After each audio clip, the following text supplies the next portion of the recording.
شروع اللہ کے پاک اور بابرکت نام سے جو بڑا مہربان نہایت رحم کرنے والا ہے۔ پان کے پتوں کو ابال کر پینے سے کھانسی دور ہوتی ہے۔ بھنا ہوا لہسن کھانے سے کمزوری دور ہو جاتی ہے۔ بھنے ہوئے چنے کھانے سے دماغ تیز ہو جاتا ہے۔ چقندر بھون کر نمک لگا کر کھانے سے بھولنے کی بیماری دور ہوتی ہے۔ نیلے رنگ کی لائٹ لگانے سے مکھیاں نہیں آتی۔ پیاز کاٹ کر کمرے میں رکھ دو، مچھر نہیں آئیں گے۔ کالے چنے ابال کر کھانے سے ہائٹ بڑھ جاتی ہے۔ بلغم والی کھانسی ہو تو کالی مرچ کی چائے بنا کر پیو۔ پپیتے کے بیج کھانے سے بڑا ہوا کولیسٹرول کم ہو جاتا ہے۔ پودینے کا تیل پھٹی ہوئی ایڑیوں پر لگانے سے ایڑیاں ٹھیک ہو جاتی ہیں۔ جن عورتوں کے بال گرتے ہوں آلو ابال کر کھائے۔ کیلا کھانے سے خون کے اندر موجود جراثیم ختم ہوتے ہیں۔ پودینے کا شربت پینے سے سر درد میں آرام ملتا ہے۔ شام کو پیاز کا استعمال کرنے سے بواسیر جیسی بیماریاں ہو سکتی ہیں۔ اخبار میں لپٹی ہوئی کوئی بھی چیز کھانے سے کینسر ہو سکتا ہے۔ ایک سگریٹ پینے سے انسان کی زندگی 11 منٹ کم ہو جاتی ہے۔ دنیا کا سب سے زیادہ وزن بڑھانے والا کھانا آلو کی چپس ہے۔ گڑ اور چنے ایک ساتھ کھانے سے دل کو طاقت ملتی ہے اور دل بہت ہی زیادہ مضبوط ہو جاتا ہے۔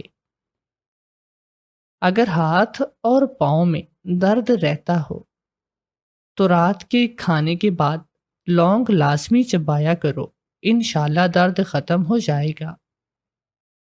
مٹر کھانے سے آپ کا خون صاف ہو جاتا ہے اور آپ بہت سی بیماریوں سے محفوظ ہو جاتے ہیں۔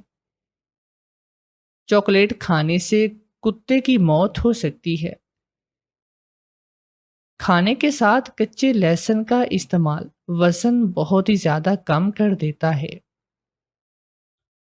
دوپہر کے کھانے کے ساتھ کچے پیاز کا استعمال شوگر کو کنٹرول میں رکھتا ہے۔ کھیرے کے چھلکے داغوں والی جگہ پر رگڑنے سے داغ صاف ہو جاتے ہیں۔ گردوں کی پتھری کے مریض گنے کا جوس استعمال کیا کریں۔ دیا جلاتے وقت ناریل کا تیل ڈالنے سے دیا نہیں بجھتا۔ کدو کو کاٹ کر آنکھوں پر لگانے سے آنکھوں کی روشنی تیز ہو جاتی ہے۔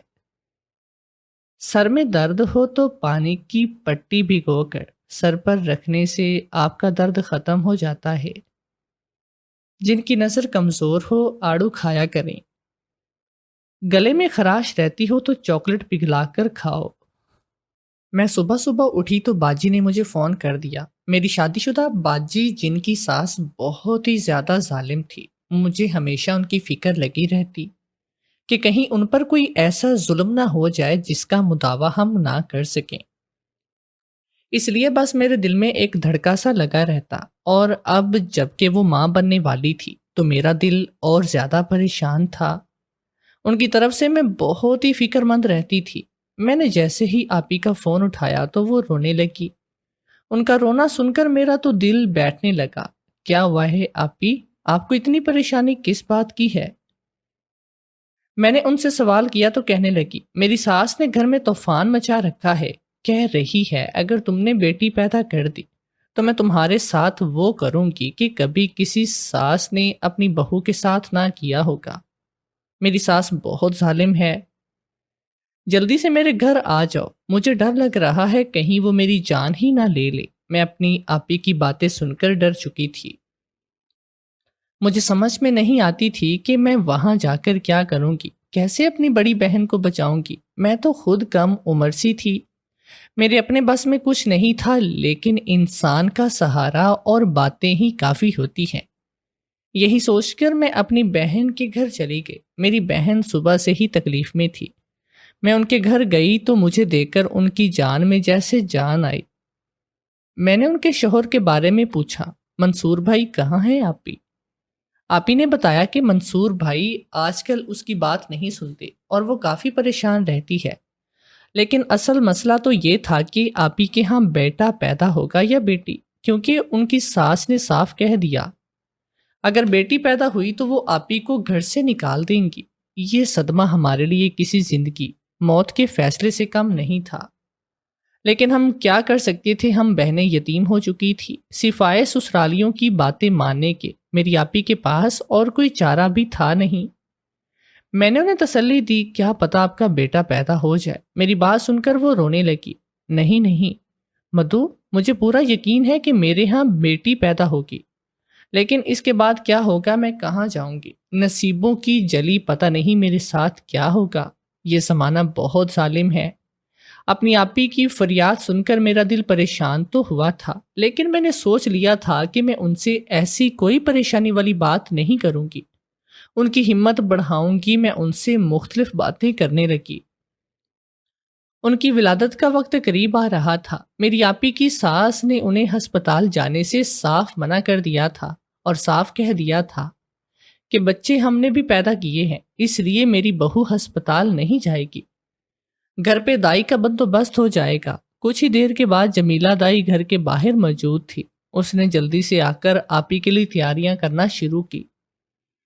میرا دل زور زور سے دھڑک رہا تھا۔ مجھے سمجھ میں نہیں آتا تھا کہ میری آپی بیٹی پیدا ہونے کے بعد ایسا کیا کرے گی جس کے خوف نے میری بہن کو ڈرا دھمکا دیا تھا۔ وہ تو یہ بھی نہیں کہہ پا رہی تھی کہ تم یہاں رک جاؤ یا چلی جاؤ، اس کی تو ہوائیاں اڑ چکی تھی۔ دائی نے بھی آتے ہی مجھے خبردار کر دیا تھا، تو اسے بچانا اور ماں کی آغوش دینا تم لوگوں کا کام ہے، کیونکہ رخشندہ بیگم بیٹی پیدا ہونے کی صورت میں جو تماشا کھڑا کرے گی اسے تو سبھی واقف ہیں۔ اس نے اپنی پچھلی بہو کے ساتھ بھی بہت ہی برا کیا تھا۔ جیسے جیسے میں آپی کی ساس کے بارے میں جانتی جا رہی تھی، میرا دل خوف میں ڈوبتا جا رہا تھا۔ میں پریشان ہو چکی تھی۔ میں نے دل میں تہیہ کر لیا کہ میں اپنی بہن کو اکیلا چھوڑ کر یہاں سے کہیں بھی نہیں جاؤں گی۔ میں پختہ ارادے کے ساتھ بیٹھی تھی۔ میں نے دائی کو اندر بھیج دیا۔ آدھے گھنٹے کے بعد ہی اس نے مجھے خوشخبری سنا دی کہ میری آپی کے ہاں بیٹی پیدا ہوئی ہے۔ میری ساس کے کان تو بس یہی سننے کو جیسے ترس رہے تھے۔ جیسے ہی انہیں پتا چلا کہ ان کی دوسری بہو کے گھر بیٹی پیدا ہوئی ہے، انہوں نے ہنگامہ کھڑا کر دیا۔ انہوں نے صاف کہنا شروع کر دیا کہ میں اس بچی کو اپنے گھر پہ نہیں رہنے دوں گی۔ اتنی نحوست میرے گھر میں پہلے کبھی نہیں آئی تھی جتنی اس لڑکی کے آنے سے آئے گی۔ میں اپنی آپی کی ساس کا رویہ دیکھ کر بہت ہی پریشان تھی۔ میں نے تو دل میں پختہ ارادہ کر لیا تھا کہ میں انہیں آپی کی بیٹی تک پہنچنے بھی نہ دوں گی، مگر انہوں نے ایسے حالات پیدا کر لیے کہ بچی ہمیں ان کے ہاتھ میں دینا پڑی۔ مگر ہم یہ نہیں جانتے تھے کہ یہ عورت اس قدر ظالم ہوگی کہ سچ مچ بچی کو اٹھا کر گھر سے باہر نکل جائے گی۔ انہوں نے تو بس اپنی پوتی کا چہرہ دیکھنے کے لیے اسے اپنے ہاتھوں میں لیا تھا، مگر جیسے ہی بچی ان کے ہاتھ میں آئی وہ اسے لے کر گھر سے باہر نکل گئی۔ میری آپی نے مجھے پیچھے پیچھے بھیجا، میں ان کے ساتھ گئی۔ وہ باہر چلتی ہوئی کچرے کے ڈھیر تک پہنچ چکی تھی۔ میں سوچنے لگی کہ اس عورت کو خدا کا خوف بھی نہیں، جو ایک نومولود بچی کو جیسے سردی سے بچانے کے لیے محض ہلکا سا کمبل اس کے گرد لپیٹا گیا تھا، اسے لے کر کچرے کے ڈھیر کی طرف بڑھ رہی تھی۔ میں نے انہیں روکنے کے لیے آوازیں دی، مگر وہ نظر انداز کر رہی تھی۔ وہ تو جیسے اپنے کانوں سے بہری ہو چکی تھی۔ جیسے ہی جا کر وہ کچرے کے ڈھیر کے قریب پہنچی، انہوں نے اپنی نومولود پوتی کو کسی بے جان چیز کی طرح اچھالتے ہوئے کچرے کے ڈھیر میں پھینک دیا تھا۔ یہ منظر میری آنکھوں کے سامنے ہوا۔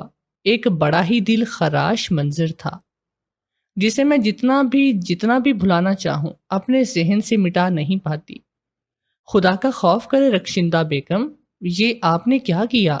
میں نے پہلی بار اپنی آپی کی ساس کا نام لے کر انہیں پکارا تو وہ اپنی انگلی ہوا میں لہراتے ہوئے بولی، اگر تو تم نے اس بچی کو یہاں سے اٹھانے کی کوشش کی تو مجھ سے برا کوئی نہیں ہوگا۔ آپ مجھے نہیں روک سکتی۔ اتنا کہہ کر میں کچرے کے ڈھیر کی طرف بڑھی تو اس عورت نے میرے چہرے پر زوردار تماچا دے مارا اور گرجدار آواز میں بولی، یہ لڑکی میرے بیٹے کی اولاد ہے، تمہاری نہیں۔ تمہارا اس میں کیا ہے جو تمہیں تکلیف ہو رہی ہے؟ دفعہ جو یہاں سے، ورنہ مجھ سے برا کوئی بھی نہیں ہوگا۔ وہ ہٹی کٹی عورت تھی، عمر 60 سال تھی، مگر زور تو کافی تھا۔ میں 16-17 سال کی تھی، میرے اندر اتنی جان کہاں سے آئی کہ ایک 67 سالہ ہٹی کٹی عورت کا مقابلہ کروں۔ وہ مجھے وہاں سے گھسیٹتی ہوئی گھر کے اندر لے گئی اور آپی کے کمرے میں لا پٹکا۔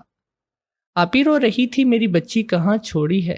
تو نے ڈائن، تو نے عورت میں نے اپنی آپی کے منہ سے پہلی بار ایسا نفرت امیز جملہ سنا تھا، مگر شاید اب بھی وہ اپنی ممتا کے ہاتھوں مجبور ہو کر اپنی ساس کو اتنی باتیں بول رہی تھی۔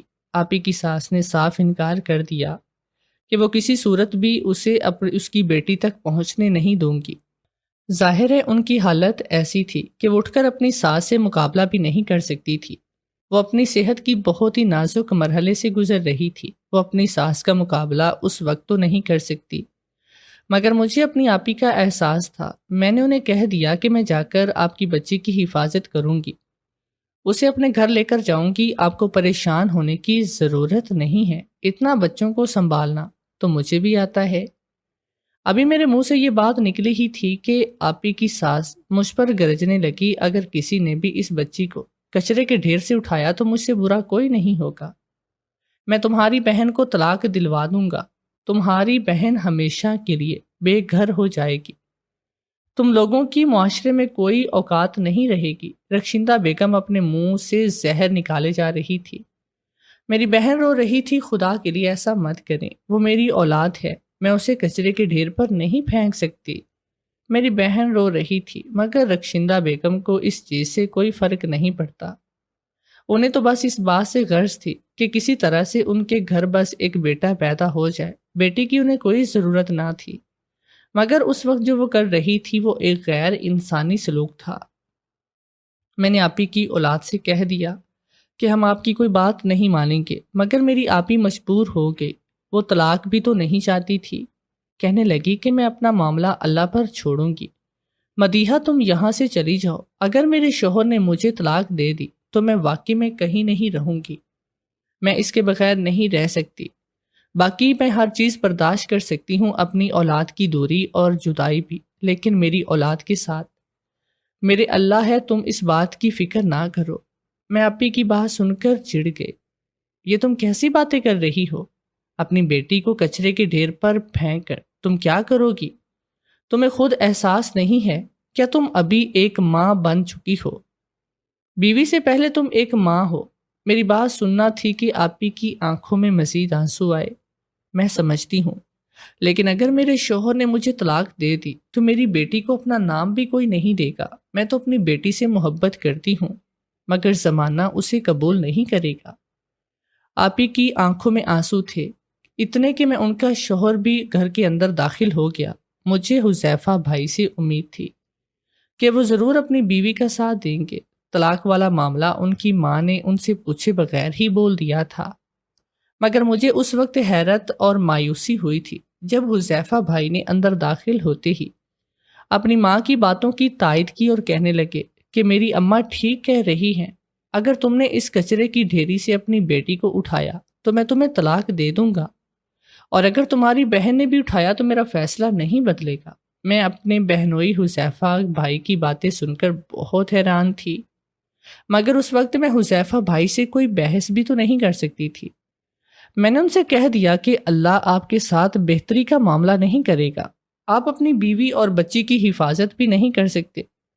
حذیفہ بھائی مگر میری کوئی بات سننے کے موڈ میں بھی نہ تھے، کہنے لگے کہ تم یہاں سے چلی جاؤ تو بہتر ہوگا، تم اپنی بہن کا گھر برباد نہ کرو، کیونکہ ہم جانتے ہیں کہ ہم نے اپنے گھر میں کیا کرنا ہے۔ میں ان لوگوں کی باتیں سن کر بہت ہی دل برداشتہ ہوئی تھی۔ میری بہن بھی مجھ سے کہنے لگی کہ تم یہاں سے چلی جاؤ، میں اپنے گھر کے معاملات خود دیکھ لوں گی۔ دل برداشتہ ہو کر میں وہاں سے نکلی۔ میری بہن کی ساس کی نظریں میرے اوپر تھیں کہ کہیں کچرے کی ڈھیری سے میں اس بچی کو نہ اٹھا لوں اور جا کر اپنے گھر میں نہ رکھوں۔ پتہ نہیں ان لوگوں کو کیا ضد تھی کہ وہ اس بچی کو کچرے کے ڈھیر میں ہی پھینک کر چلے گئے، جبکہ میری بہن رو رہی تھی۔ شاید اس نے یہ معاملہ اپنے اللہ پر چھوڑ دیا تھا۔ میں نے اس کی ساس کو تو یہ تک کہتے سنا تھا کہ تم تو حافظ قرآن ہو، بڑی نیک بنی پھرتی ہو، پرہیزگار ہو، متقی ہو، پھر میں بھی دیکھوں گی کہ کون سا معجزہ تمہاری بیٹی کو اس کچرے کے ڈھیر سے بچاتا ہے۔ تمہاری اس بچی کے ساتھ جو مرضی ہو جائے، مجھے اس چیز کی کوئی پرواہ نہیں۔ ایسے ظالم لوگ میری زندگی میں پہلی بار میں نے دیکھے تھے۔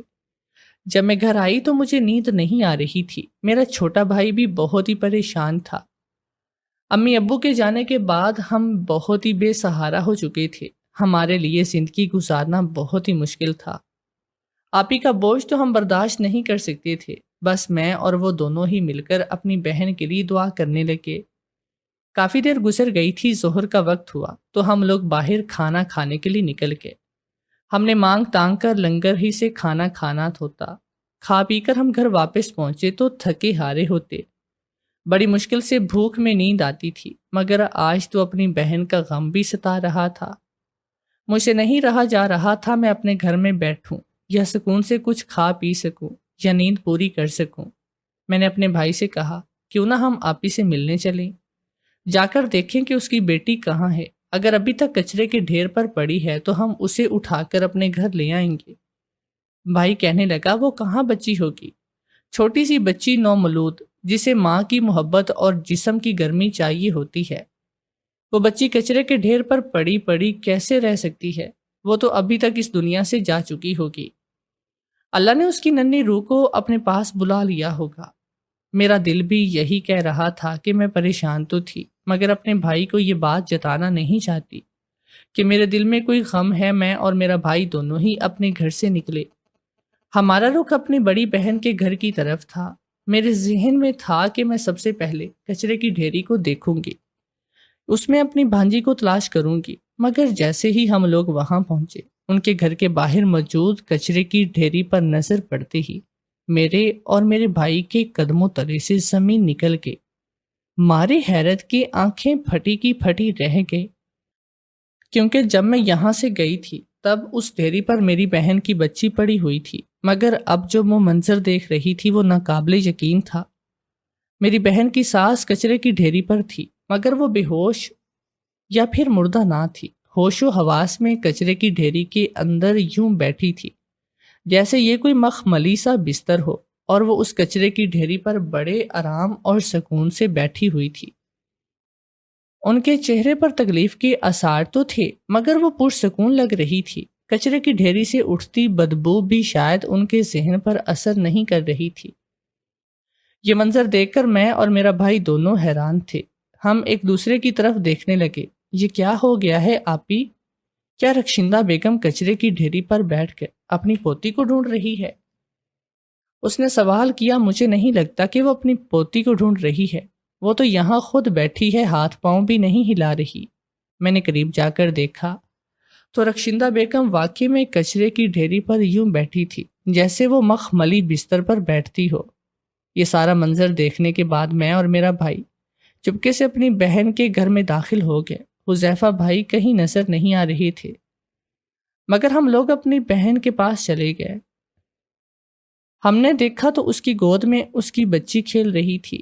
وہ اپنی بچی کے ساتھ بہت ہی زیادہ خوش تھی، اسے کھلا پلا رہی تھی۔ یہ سارا منظر دیکھ کر ہمارے دل کو بے حد زیادہ سکون ملا۔ بلا آخر میری بہن اپنی بچی کو اپنے پاس رکھنے میں کامیاب تو ہو گئی، لیکن یہ سب کچھ ہوا کیسے؟ ہماری سمجھ سے باہر تھا۔ میں نے دیکھا میری بہن کے چہرے پر ایک عجیب پر اسرار سی مسکراہٹ تھی، جسے میں یہ نہیں کہہ سکتی کہ وہ کوئی فاتحانہ مسکراہٹ تھی یا تمسخرانہ مسکراہٹ تھی۔ وہ ایک سکون والی پر اسرار مسکراہٹ تھی، جسے کسی نے اس کی مدد کی ہو اور اس مدد کے بعد وہ خوش ہو رہی ہو۔ آپی، کیا تمہاری بیٹی تمہارے پاس آ گئی ہے؟ ہم نے اس کے باوجود اس سے تصدیق کرنے کے لیے سوال کیا تو اس نے چمکتی آنکھوں کے ساتھ ہمیں جواب دیا، ہاں مدھو، مجھے میری بیٹی مل گئی، اور جس نے ظلم کیا اسے اس کی سزا بھی مل گئی۔ مگر یہ کیسا ظلم ہے آپی؟ آپ کی ساس تو اپنی خوشی سے کچرے کے اس ڈھیر پر بیٹھی ہوئی ہے، کیا وہ سٹھیا گئی ہیں؟ پاگل ہو گئی ہیں؟ نہیں نہیں، پاگل نہیں ہوئی ہیں، وہ تو ہوش و حواس میں ہیں، لیکن وہاں کیوں بیٹھی ہیں؟ یہ سن کر تم یقین نہیں کر پاؤ گی۔ تمہیں لگے گا کہ تم کوئی کہانی سن رہی ہو یا کسی فلم کا کوئی منظر دیکھ رہی ہو۔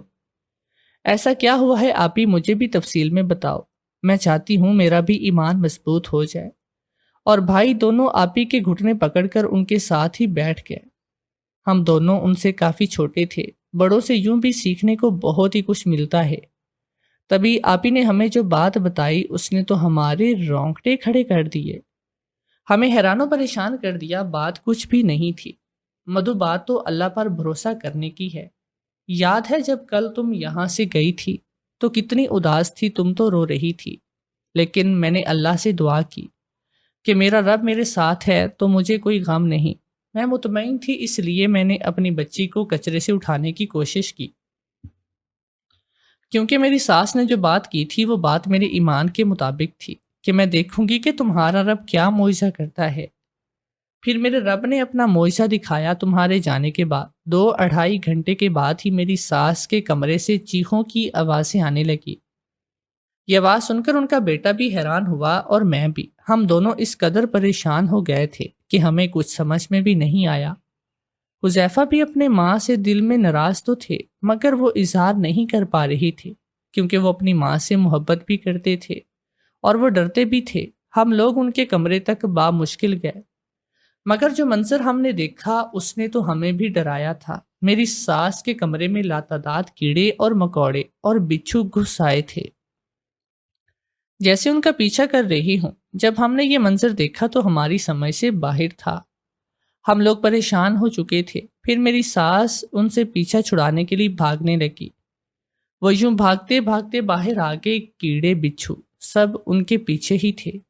ہماری تو سمجھ میں نہیں آ رہا تھا کہ یہ کیڑے اور بچھو ساس کے پیچھے ہی کیوں بھاگ رہے تھے۔ بھاگتے بھاگتے جب وہ کچرے کی ڈھیری پر پہنچی تو بچھو ان کا پیچھا کرنا چھوڑ دیا، لیکن ہم انہیں مارتے بھی تو کتنا مارتے۔ لاتعداد بچھو اور حشرات الارض تھی، یہاں تک کہ میری ساس کو کچرے کے ڈھیر پر بیٹھنا پڑا۔ اب یقین مانو جیسے ہی وہ کچرے کے ڈھیر سے اترتی ہے، وہ بچھو اور حشرات واپس آ جاتی ہیں اور ان کے ارد گرد گھیرا بناتے ہیں۔ اس بات کی تو مجھے بھی سمجھ نہیں آ رہی کہ وہ کیڑے، وہ مکوڑے آئے کہاں سے، لیکن جو میں تمہیں بتانا چاہ رہی ہوں، ہم نے وہ دیکھا ہے، وہ اپنی آنکھوں سے دیکھا ہے۔ میری ساس کی مجبوری بن کے اس کچرے کے ڈھیر پر بیٹھنا، کیونکہ اگر وہ نہیں بیٹھے گی تو ان کے لیے کیڑے مکوڑوں کی غذا بننا زیادہ مشکل نہیں۔ یہ سن کر میں اور میرا بھائی دونوں ہی حیران تھے۔ سچ بات ہے کہ اللہ جب اپنا معجزہ دکھانے پر آتا ہے تو انسان کی عقل دنگ رہ جاتی ہے اور انسان بے بس ہو جاتا ہے۔ انسان سوچتا ہے کہ یہ سب اچانک کیسے ہوا۔ اس لیے اپنے اللہ پر پورا یقین رکھیں، کیونکہ اللہ تعالیٰ کوئی ایسا معجزہ فرمائیں گے کہ آپ کی ساری پریشانیاں 1 سیکنڈ میں ختم ہو جائیں گی۔ ملیں گے ایک نئی کہانی کے ساتھ اس چینل پر، تو اس چینل کو سبسکرائب کر لیں اور ساتھ موجود بیل آئیکن کو لازمی دبا لیں۔ تب تک کے لیے اپنا بہت سارا خیال رکھیں۔ اللہ حافظ۔